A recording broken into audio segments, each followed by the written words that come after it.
team news for tomorrow night? Granit is still not ready.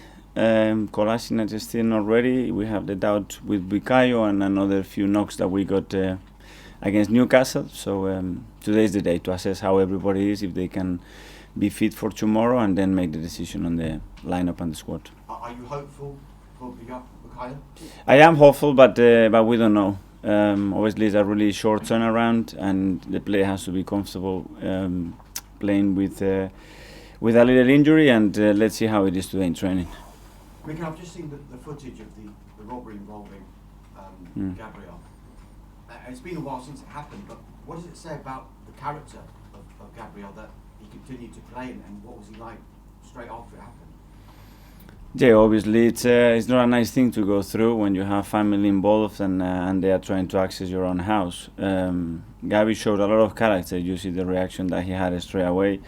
Credit to the boy. And after that, he was fine. Obviously, he was shocked. Obviously, there are a few things that he wanted to change in his life to try to prevent those things happening, and the club give him all the support that it was needed to try to forget about the situation, learn from it, and move on. I must ask you about the game and how do you prepare for Manchester United, given all the changes that are happening at that club just now? Well, you know what you expect when you play at that stadium in front of that crowd and with a team, a squad that probably is one of the most talented in the league. You know the situations you're going to face is very difficult tactically because you don't really know how they're going to prepare the game, the options that they can play, the formation that they can vary.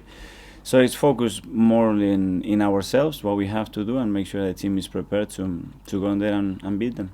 But they also have Ralf Rangnick in place.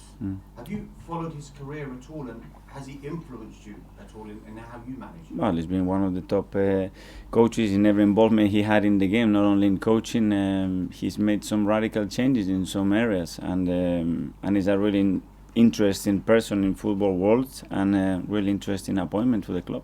Just final one from me, Mikel. What is it about you and Manchester United? You've played them 3 times, 2 wins, a draw, 3 clean sheets. Can you take the history of those results and take confidence when you play them? Well, the confidence is that we have to prepare the matches to win, and then we have to first of all respect the opponent that we're going to have in front of us, but at the end go with the mindset, with the confidence and the desire to go and win the game and have that belief straight away. Thank you. Thanks, Damish. George from BBC. Mikel, hello. Did you watch the Manchester United-Chelsea game on Sunday? And do you expect them to be as defensive? Surely they won't be that defensive as they were against Chelsea at home, will they? I don't know. Obviously, there are different games. You play in Chelsea away, and they had phases in the game. I don't think they were that defensive for the whole game. I think sometimes you want to do something against Chelsea with their ability, and you cannot do it because of the quality they have and the solution that they can find to every problem that you try to create to them. And I expect a very lively atmosphere and a team that really wants to come out. Are you expecting Cristiano Ronaldo to start tomorrow? I don't know. That's a manager's decision. Just on your team, Bukayo Saka, if you had to put a percentage chance on it, how fit do you think he could be? Till I don't see him this morning on the pitch, pretty difficult to say that. What do you know about Ralf Rangnick? You know a lot of people in football. Have you ever watched one of his training sessions? Have you ever spoke to him personally? Have you ever met him before? What do you know about him? I know people that has worked with him. I know people that has followed him a lot, and obviously we've done our research as well, obviously. And yes, a very extremely well-known person for what he's done in the game and what he wants to continue doing in the game. And if you win at Old Trafford tomorrow, that sends a statement that top 4 is really on for your team, isn't it, this season?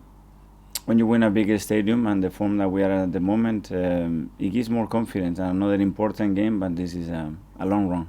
Thanks, George. Thank you. Ian, talk talk. Hi, Miguel. You well? Yeah. Are you worried about the form of Aubameyang, especially away from home?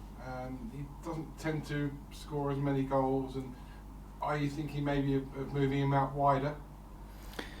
Well, the form of Oba is always going to be related to the goals that he scores. He's doing many other things apart of scoring goals, but obviously we need that contribution because his goals are critical for our success, and that's been shown the last few years when he's able to do that, and that has to be his aim, to continue to do all the things that he's doing, and then in the right moments put the ball in the net. Is he an out-and-out number 9? And actually, at the club, it seems that a lot of your attacking players, the likes of Oba, Lacazette, even Martinelli, kind of prefer to be out wide rather than playing at what we traditionally think is a number 9 role.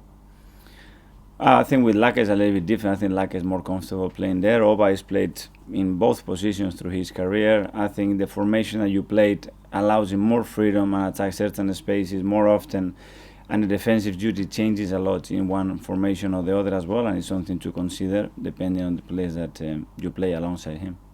If I'd have been sat here a year ago with you, which was obviously not possible, but if I had, and said that you're probably going to leave Kieran Tierney on the bench even though he's fit, you'd have thought I was mad because he was probably your best defender. At the moment though, he's struggling to get in the left back because of the form of Tavares. How much has that been a real boost to you this season, that you've now got competition so that one of your best players can't even get in the team? Well, that's the level that we want to achieve, that in every position we have players that they can perform at the highest level and they can complement each other but give you different qualities as well. Last year when we had the issue with Kieran, when he was out for a while as well, we have to invent and pair players in that position, and that's something that obviously we want to eradicate as much as possible. And that's why we made the decisions that we made in the summer to try to fulfill the gaps that we have and make the team stronger. It is only about that. And Kieran hasn't played in a lot of games because he was still injured, and in others because once Nuno played and he played well as well, I think he deserved the chance to continue playing. And last one from me, I mean, you look at United's forward players, Jadon Sancho, Marcus Rashford, Cristiano Ronaldo, there's no way they should be having the poor season that they're having. Has it surprised you even, the fact that they haven't clicked and they're struggling, they've had to change a manager and they've had all the problems that they've had? Well, it shows as well the competition and the league that we are involved, that any team can cause you problems, that is not as simple as putting names and numbers in there. That is much more than that. And undoubtedly the quality that they have, and you haven't mentioned another 3 or 4 of them that they can play in that position. It's incredible, and that's why that club has been so successful as well. Thank you. Thank you. George from PA? Hi Mikel. Hi. You've had some really good results this season. Is the kind of one thing missing at the minute that win away to one of the so-called top 6 clubs? Well, it is because we lost against City and we lost against Liverpool. It's true that we beat Leicester. That has been one of the teams in that range in recent years. But obviously, that's what we want, to go to any ground and have the confidence to go to any ground against the top teams and beat them.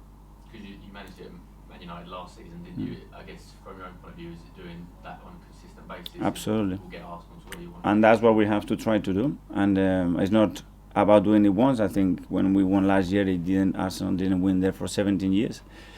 So obviously that cannot happen if we want to be at the top level. And just finally for me, in terms of Ralph Rangnick, you mentioned people that that have worked with him. I believe Per Mertesacker worked with him a little while ago. Have you spoken to him this week about what sort of? We try to gather information to understand more as well what we expect. We don't know. We didn't really know he was going to be sitting on the bench, if he was taking training sessions. So in terms of the preparation, it was a little bit trickier than usual because you don't really know the influence that the new coach is going to have. Cheers, George. Nick at the back? Hi Mikel, nice to see you again. Hi. You mentioned Bukayo could even possibly play with an injury if he feels up to it.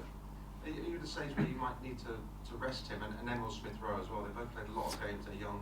Would you like to rest them if possible? Well, we're not going to risk our players if we believe that that can go obviously against us. Playing with an injury means that he had to leave the pitch, and when someone has to leave the pitch, I believe that he's injured. If not, is willing to continue. That injury can be 24 hours, 72, or a year. And Bukayo is really willing. He's been preparing the last 2 days because he wants to play, and let's see how he is.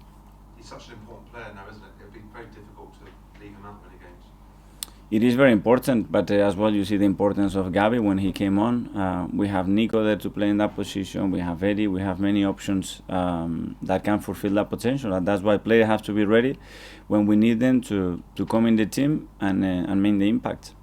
After Gavi's goal, brilliant goal at the weekend, there'll be a lot of people wanting him to start, but is it best for him to be an impact substitute to build up his ability going into the new year when maybe overs in the African nations? I think it's part of the pathway, and I understand that we want to play all the players, but we can only play 11 of them. We have such a young team, and we have to find the right pathway with the right timing within the pathway, because it can look in a very different way, and it's very clear what we want to do with Gavi, and his determination is absolutely top, and he will continue to do that. At the moment, is he an impact substitute, if that's the right term, the best role for him? He has the capacity to start games, no doubt about that. Cheers, Nick. Charles from Goal.com.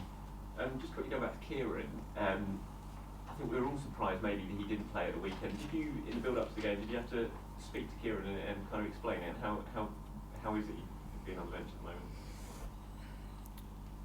It was a tricky one, and after what happened in Anfield and some individual errors that we had, I think we have to be very careful with the messages that we send as well to our players. And I encourage my players to play with courage, to take risks, to make decisions, and to be in the front foot. And when they do that, if for any reason things they don't go our way or somebody makes a mistake, that's where you have to show the trust on the player, because you want to build confidence and resilience. And it's not only for the player that is playing, it's for the player that is not playing to understand that part of that decision is to support. And in their case, if that would happen to them, I would do exactly the same thing. And I think it's something that we have to build. And with young players even more, because if not, they can get very confused. And Nuno obviously had that difficult game at Anfield. We're at Old Trafford on Thursday night. Are you worried because of the intensity of Old Trafford and the ground, the size, the stature of the place, that something similar could happen for such a young player, or are you confident that you can go there and cope? Whoever I put in that pitch is because I have full confidence on them. We're December 1st now, you're outside of the top four on goal difference only. You could spend the next month pushing the ownership that when January arrives, a month today, to really kick on and seize the opportunity that you've given yourself over the first half of the season. I focus on the players that we have, trying to make them as good as possible, trying to improve the team, and trying to be more and more consistent, play better, and we'll get better results. That's it. Is it, given the business you did in the summer, though, and the significant financial outlay you did, is it realistic maybe for fans or anyone to expect the club to do any business in January? Significant business? We are in discussions. We have talks every week about it, how we can improve the team, what things can happen as well in the January transfer window that can affect our squad. As you know, we have certain players with a little bit of uncertainty in the summer, so we have to plan what's going to happen now, what's going to happen in the summer, and a lot had to be done as well. So we know, and we don't expect big things happening, but we're going to be very alert in the markets if we can improve the team. And as well, we have to be prepared, because things can happen, injuries arise in this period, and you have to be prepared and planned. Thanks, Thanks, Charles.